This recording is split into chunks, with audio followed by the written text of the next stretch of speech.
અમરેલી જિલ્લાના દામનગર શહેરમાં ભાજપના મહામંત્રી પ્રકાશ તેજા પર જીવલેણ હુમલો થયાનો મામલો સામે આવ્યો છે. હુમલાખોર હીરાભાઈ નવાપરા પોલીસના સકંજામાં આવી ચૂક્યા છે.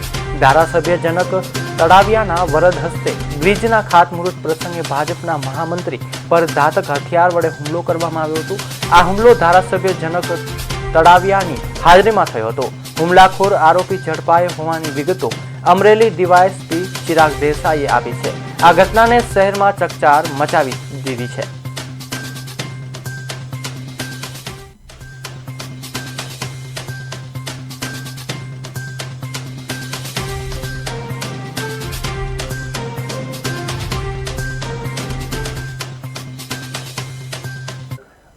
ગંભીર ઈજા પછી એક ટાંકા માથાના ભાગે આવેલા છે પ્રકાશભાઈને અને ફ્રેક્ચર પણ છે.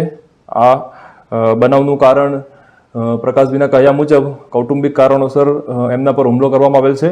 હાલમાં દામનગર પોલીસ સ્ટેશનમાં BNS કલમ 109 મુજબ ગુનો દાખલ કરી આરોપીની અટક કરવામાં આવી છે. આગળ તપાસ કાર્યવાહી ચાલુ છે. ગંભીર ઈજા પછી એક ટાંકા માથાના ભાગે આવેલા છે પ્રકાશભાઈને અને ફ્રેક્ચર પણ છે. આ બનાવનું કારણ પ્રકાશભાઈના કહ્યા મુજબ કૌટુંબિક કારણોસર એમના પર હુમલો કરવામાં આવેલ છે. હાલમાં દામનગર પોલીસ સ્ટેશનમાં BNS કલમ 109 મુજબ ગુનો દાખલ કરી આરોપીની અટક કરવામાં આવી છે. આગળ તપાસ કાર્યવાહી ચાલુ છે.